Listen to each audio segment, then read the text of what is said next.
범죄자들을 위한 기도. 오늘 사도 요한은 하나님은 우리에게 영생을 주시기를 원한다라고 13절 말씀에 이렇게 시작합니다. 내가 하나님의 아들의 이름을 믿는 너희에게 이것을 쓴 것은 너희로 하여금 너에게 영생이 있음을 알게 하려 함이라. 이 말은 뭡니까? 요한복음 3장 16절의 말씀처럼 우리가 예수 믿는 것은 영생을 얻기 위함이라는 거죠. 서로는 이렇게 사도 요한이 이렇게 말씀하면서 오늘 저는 이 범죄자를 위한 기도회라는 이 제목을 가지고 우리는 영적 범죄자의 전쟁을 선포해야 됩니다. 이 말은 무슨 말이냐면 세상에는 범죄의 전쟁을 시작하죠. 그래서 이 범죄자들을 잡기 위해서 어떤 시스템을 구축하고 어떤 이 경찰들의 어떤 그 시스템을 좀 더 강화해서 좀 범죄자들을 어떻게 해서든지 잡아내고 범죄 없는 나라를 만들려고 범죄의 전쟁을 선포합니다. 그런데 정작 교회는 범죄와의 전쟁을 하지 않는다는 사실입니다. 오늘 성경은 범죄자들을 위해서 기도하라 말씀하십니다.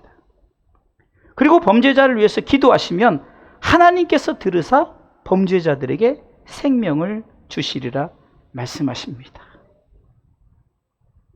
곧 우리 그리스도인들을 통해서 영적 범죄와의 전쟁을 선언하는 것입니다. 그리고 이 범죄와의 전쟁은 무기를 들고 하는 것이 아닙니다. 오늘 성경은 이 범죄와의 전쟁을 뭐로 하라 그럽니까? 기도로 하라고 말씀하시는 거예요. 사도 바울은 에베소서 6장 13절 말씀에 전쟁을 선언하고 하나님의 전신갑주를 입고 취하라 이렇게 말합니다.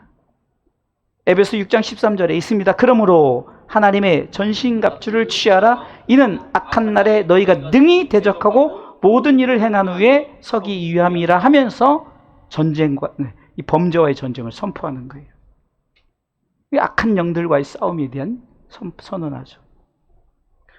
그러면서 전신갑주를 14절부터 쭉 말합니다. 그런즉 서서 진리로 너희 허리띠를 띠라.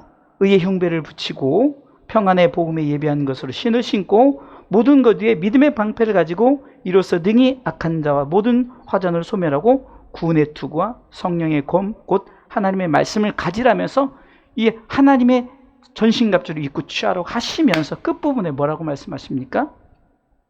이런 전신갑주를 취하고 해야 할 가장 중요한 일이 기도해야 된다라고 선언합니다. 읽어보겠습니다. 모든 기도와 간구로 하되 무시로 성령 안에서 기도하고 이를 위하여 깨어 구하기를 항상 힘쓰며 여러 성도를 위하여 구하고. 여러분, 바로 우리가 이 영적 전쟁을 위해서 우리가 준비해야 될 어떤 하나님의 전신갑주를 입고 취하고 우리가 무엇으로 우리가 나가야 된다고요? 기도하면서. 기도로. 예수님께서도 십자가를 지시기 전에 곧 영적 싸움에서 승리하시길 위해서 누가복음 22장 44절의 말씀에 보면 겟세마네 동산에서 힘쓰고 애쓰고 더 간절하게 기도하는 이 모습이 마치 땀이 땅에 떨어지는 핏방울같이 되더라. 이렇게 누가는 표현을 했어요. 한번 읽어보겠습니다. 예수께서 힘쓰고 애써 더욱 간절히 기도하시니 땀이 땅에 떨어지는 핏방울같이 되더라. 예수님께서 영적 전쟁, 십자가의 전쟁을 하시기 위해서 이렇게 기도로 준비하셨어요. 이 기도의 모습이 얼마나 간절한지 이 누가는 힘쓰고 애쓰고 더 간절히 기도하는 이 모습 속에 떨어지는 땀방울이 핏방울같이 되더라. 이렇게 묘사를 했어요.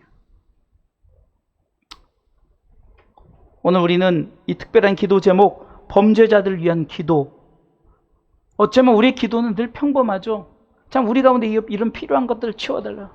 하나님 물질 주세요. 하나님 건강 주세요. 하나님 이것 주세요. 이거 너무 평범해요. 이거는 정말로 우리가 늘 정말 일상 가운데 구하는 기도들인데 이런 것들은 우리에게 필요한 것들을 위해서 구하는 거죠. 그런데 정작 우리가 기도해야 될 기도의 제목은 주님이 말씀하시는 거예요. 너희들은 범죄자를 위해서 기도하라. 이런 기도, 그러니까 우리가 하나님 내게 필요한 것, 이런 기도 하지 말라는 것이 아니라 주님은 이 기도보다 더 중요한 기도가 있다라고 말하는 거죠. 우리가 하는 일상적인 기도들보다 더 중요한 기도가 있는데 바로 그건 범죄자들을 위한 기도다라는 거예요. 오늘 16절 한번 읽어보겠습니다. 요한일서 5장 16절을 통해서 말씀에 한번 확인해 봅니다. 읽습니다. 누구든지 형제가 사망에 이르지 아니한 죄 범하는 것을 보거든 구하라. 그리하면 사망에 이르지 아니하는 범죄자들 위하여 저에게 생명을 주시리라. 사망에 이르는 죄가 있으니 이에 대하여 나는 구하라 하지 않노라. 아멘. 지금 우리가 일상적인 기도 구하는 것, 그것보다 우선 구할 것이 범죄자들을 위해서 구하라. 그러면 사망에 이르지 않은 범죄자들을 위하여 저에게 무엇을 주시리라? 생명을 주시리라. 할렐루야. 자, 그래서 첫 번째 범죄자들을 위한 기도. 우리가 범죄는 무엇인가를 먼저 알고 돼요. 범죄는 원죄와 자범죄가 있습니다. 자, 오늘 16절 말씀해 보면 첫째 줄에 이렇게 기록됐죠. 사망에 이르지 아니한 죄가 나옵니다. 또 세 번째 줄에 보면은 사망에 이르는 죄, 이렇게 두 가지가 나오죠. 사망에 이르지 아니하는 죄, 그러니까 사망에 이르지 아니한 죄는 뭡니까? 바로 자범죄를 말하는 거예요. 원죄는 사망에 이르는 죄. 이게 직설적으로 원죄의 문제를 해결하지 않으면 사망에 이른다라는 것을 분명히 말하고 있어요. 그럼 우리가 이것을 오해할 수가 있어요. 사망에 이르는 죄와 사망에 이르지 아니하는 죄를 우리가 오해할 수, 아니 왜 자범죄가 사망에 이르지 아니할까? 이렇게 생각할 수가 있습니다. 그런데 17절을 보셔야 돼요. 17절 같이 읽어보겠습니다. 읽습니다. 모든 불의가 죄로 돼 사망에 이르지 아니하는 죄도 있도다. 자, 그게 죄가 아니라는 게 아니라 모든 불의가 다 죄인데 그 죄 중에 하나가 사망에 이르는 죄가 있다라고 설명을 하는 거예요. 이 말은 여기서 이 말씀을 하시는 것은 우리가 사망에 이르는 죄로 인하여 사는 사람들을 위해서 기도하라는 거죠. 좀 더 세상에 많은 사람들이 죄를 짓죠. 그렇다고 그것으로 인해 사망에 이른다 하지 않는다는 거예요. 이것은 주님이 그렇게 세상에서 죄를 짓는 자에게도 기도하면 저들에게도 생명을 주겠다고 약속하시는 말씀이에요.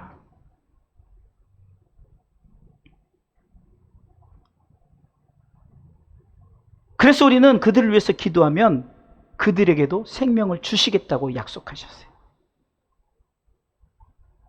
그렇다고 세상 죄를 짓는 자들이 영생을 얻는다는 것이 아닙니다. 우리는 분명히 알아야 됩니다. 예수를 믿어야, 그분을 영접해야만 영생을 얻는다고 말하죠. 그 원죄의 문제를 해결한다고 말합니다. 우리는 이 본문의 말씀을 통해서 오해할 수가 있습니다. 세상 죄를 짓는다고 지옥 가지 않는구나, 이렇게. 여기서 말씀하는 것은 세상 죄를 가진 자라 할지라도예요. 세상의 죄인이라 할지라도 살인자, 어떤 강간한 자, 우리가 생각하기에는 이런 사람들은 기도할 필요가 없어. 이 사람들은 무조건 지옥 가야 돼. 이렇게 생각하지 말고 세상 죄를 가진 자, 사망에 이르지 아니하는 죄를 가진 자 할지라도 저들을 위해서 기도하라는 거예요. 그러면은 우리의 기도를 통해서 저들에게 생명을 주시겠다고 약속하시는 말씀입니다. 할렐루야. 이제 조금 이해되셨죠? 저도 오늘 설교를 준비하면서 사망에 이르지, 세상 죄를 지면 사망에 이르지 않냐? 아니, 이게 무슨 말이 안 되는 소리예요. 17절에 모든 불의가 죄인데 그 죄 가운데, 그러니까 원죄도 그 자범죄도 다 사망에 이른다는 거지만, 주님이 그렇게 표현을 하시는 것은 무엇 때문에? 그런 자라도 우리가 저들을 위해서 기도하라는 거예요. 아, 이 사람은 강간범이니까, 연쇄살인범이니까, 마치 그 600만 학살은 히틀러니까, 옛날에 우리 막 어렸을 때는 김일성을 표현할 때 혹 이렇게 날리고 막 그런 도깨비로 그리고, 그런다 할지라도 저 범죄자들을 위해서 기도하면 생명을 주시겠다는 말씀이에요. 그렇기 때문에 우리는 이 범죄가 무엇인가를 먼저 알고 나가야 되는 거예요. 우리가 응애하고 태어나는 원죄, 사망에 이르는 죄. 그러니까 한마디로 우리는 이미 응애하고 태어나니까 사망에 이르는 죄. 당연히 사망에 이르는 거예요. 근데 왜 사망에 이르지 아니하는 죄라고 표현했냐면, 세상 사람들이 세상의 죄를 자범죄라고 그러죠. 그 죄를 짓는다고 우리가 그 사람들이 지옥 안 가는 거, 이게 아니라 저들도 그런 죄를 짓는다 할지라도 저들을 위해서 기도하라는, 어쩜 뭔가를 더 꼭 집어서 주님이 그들을 위해서 기도하라고 말씀하는 줄 믿으시기 바랍니다. 아멘. 자, 두 번째는요. 그렇다면 지금 요한이 말하는 것은, 두 번째는 하나님께로 난 자는 범죄치 아니한다는 것을 강조하는 거예요. 오늘 본문의 18절 말씀 읽어보겠습니다. 같이 읽습니다. 요한일서 5장 18절 읽습니다. 하나님께로서 난 자마다 범죄치 아니한 줄을 우리가 아노라. 하나님께로서 나신 자가 저를 지키심에 악한 자가 저를 만지지도 못하느니라. 하나님께 난 자라는 말씀은 그리스도 안에 있는 자, 예수 안에 있는 자는 예수님이 붙잡고 있다는 거예요.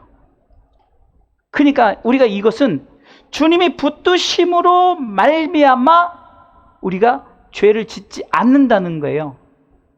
나는 죄를 지을 수 있어요. 우리가 성경 오해하면, 예수 믿는 사람들은 무조건 죄를 짓지 않는구나, 이게 아니라 예수님께서 붙들고 있는데 내가 그것마저도 하고 내가 나가서 죄를 짓는 것, 그래서 우리가 뭐 어쩌면 세상 죄를 짓는 자가 되는 거 아니에요? 그런 자들이라 할지라도 첫 번째 얘기했던 것처럼 저들을 위해서 기도하면 생명을 얻게 하시리라는 이 말씀을, 그러면서 두 번째, 우리가 예수님 그분으로 하나님께로 난 자이기 때문에 죄를 범죄치 아니한다는 이 말씀은 예수 안에서 우리가 죽어야만 된다는 거예요. 이게 쉽지 않죠. 우리가 예수님이 우리를 붙드시고 그 붙드심에 이끌려 산다는 것은 예수님의 십자가, 그분의 그 보혈의 피, 성경은 그분과 연합되는 것을 말하고, 그런 자는 바로 그리스도와 함께 죽었다라고 이렇게 말합니다. 그래서 바울은 갈라디아서 2장 20절에 내가 그리스도와 함께 십자가에 못 박혔다라고 말하는 거예요. 십자가에 못 박혀서 죽어야만이 우리가 하나님께로 난 자며 범죄치 아니한다는 거죠. 내가 그리스도와 함께 십자가에 못 박혔나니 이제는 내가 사는 것이 아니요 오직 내 안에 예수 그리스도가 사신 것이니라 고백합니다. 그러면서 내 안에 예수님께서 살기 위해서 우리가 분명히 가져야 할 것이 있는데, 셋째 줄이죠. 이제 내가 육체 가운데 사는 것은 나를 사랑하사 나를 위하여 자기 몸을 버리신 하나님의 아들을 믿는 믿음 안에서 사는 것이라. 성경은 정확하게 말씀하고 있습니다. 그 믿음을 가지라는 거죠. 내 안에 그리스도께서 사신 것이라. 내가 십자가에 못 박혀 바울은 그래서 고린도전서 15장 31절에 나는 날마다 죽노라. 나는 날마다 죽노라. 이 말은 내 의지대로 죽을 수가 없어요. 주님과 함께, 주님이 나를 죽게 하셔야 돼요.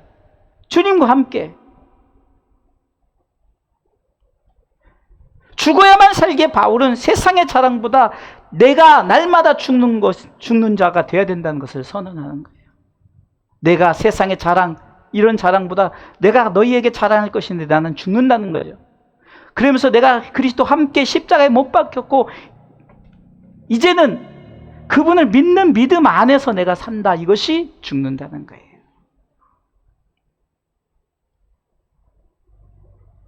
이런 신앙 고백 아래 우리는 범죄치 아니한다는 거죠. 신앙 고백이 있어야만이 범죄치 아니한다. 그냥 가만히 내가 그냥 세상 살아간다고 우리가 범죄치 아니하는 게 아니잖아. 우리는 늘 세상의 죄 가운데 살아가잖아요.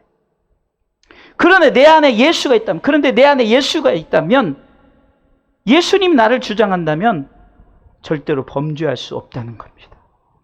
그래서 바울은 고린도후서 13장 5절에 내 안에 예수 그리스도가 있는지 스스로 점검하라 그러죠. 고린도후서 13장 5절 읽습니다. 고린도서 13장 5절 너희가 믿음에 있는가? 너희 자신을 시험하고 너희 자신을 확증하라.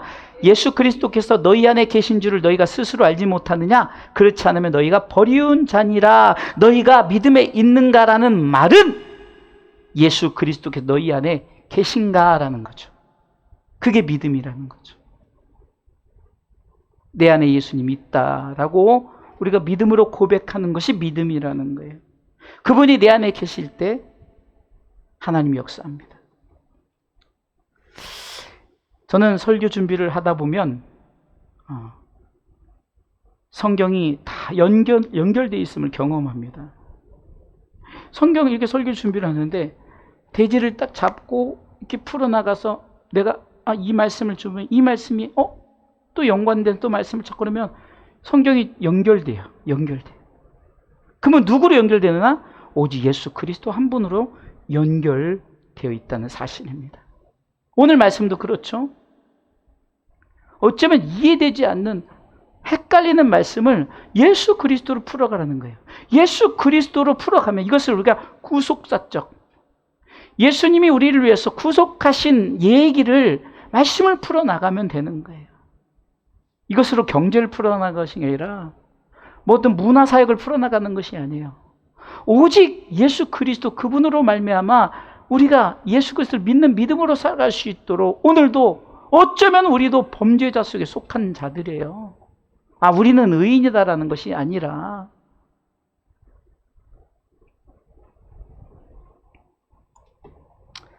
그러기에 설교할 때마다 예수님에 대한 말씀을 전해도 사실 긴 시간을 설교할 수 없기 때문에 그냥 시간이 30분, 40분이 금방 가버리는 거예요. 다시. 우리는 이렇게 고백합시다.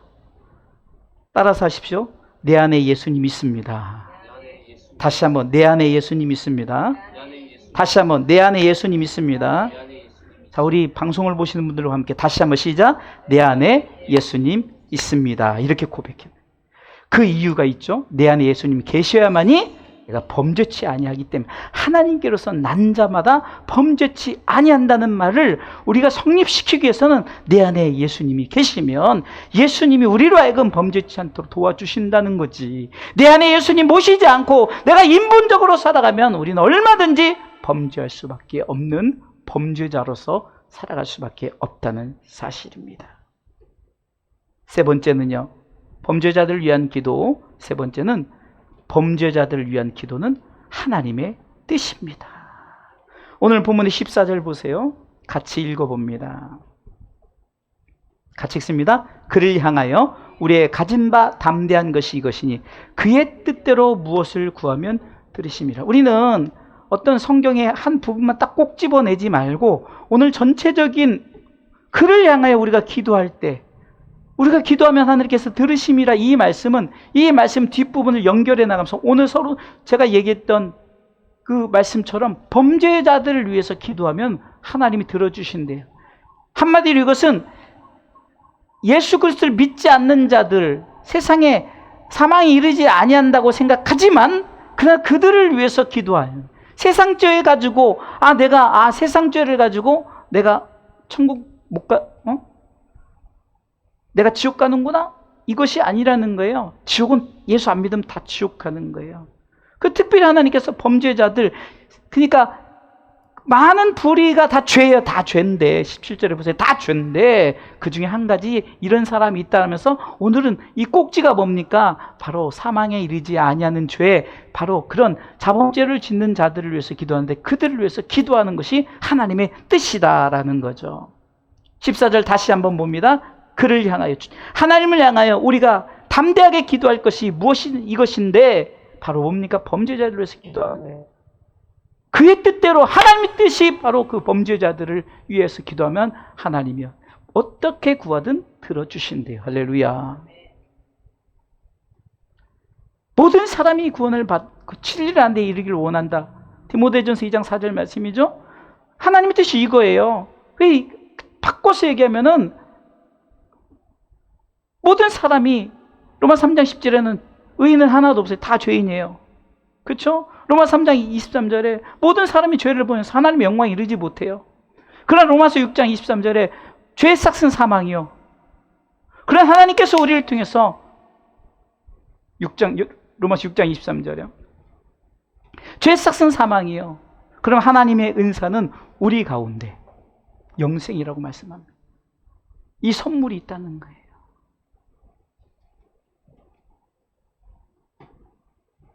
우리는 본문을 통해서 하나님의 뜻대로 기도하는 것이 무엇인지를 분명히 알게 된다는 거예요. 하나님의 뜻대로 기도하는 것이 무엇인가? 바로 범죄자들을 위해서 기도하라.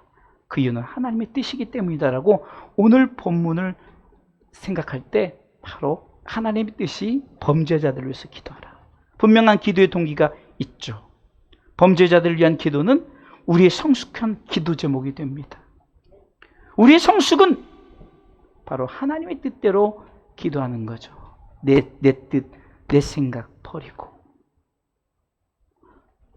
구하라, 찾으라, 두드리라, 이 모든 것이 육적인 것이 아니라 바로 오늘 본문을 통해서 말씀하는 것은 바로 사망에 이르지 않은 죄를 지으면서 안전하다라고 생각하는 저들을 위해서 기도하라는 겁니다.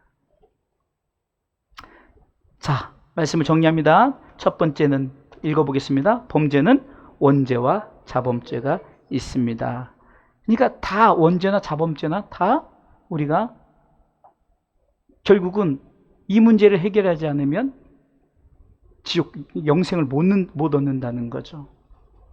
그런데 우리가 이것을 알고 원죄, 사망에 이르는 죄가 바로 원죄요. 사망에 이르지 아니한 죄가 자범죄지만 그렇다고 자범죄 진 사람들은 다 저들도 천국 갈 수 있다 이것이 아니라 둘 다 죄란 말이에요. 그러나 그 죄 중에 자범죄를 얘기하는 것은 원죄는 다 감고 태어나는 거지만 자범죄는 내가 스스로 짓는 죄로 인해서 저들을 불쌍히 여기고 저들을 예수 안에 들어오게 하면, 두 번째요, 하나님께서 난 자는 범죄치 아니한다. 내 안에 예수 있다.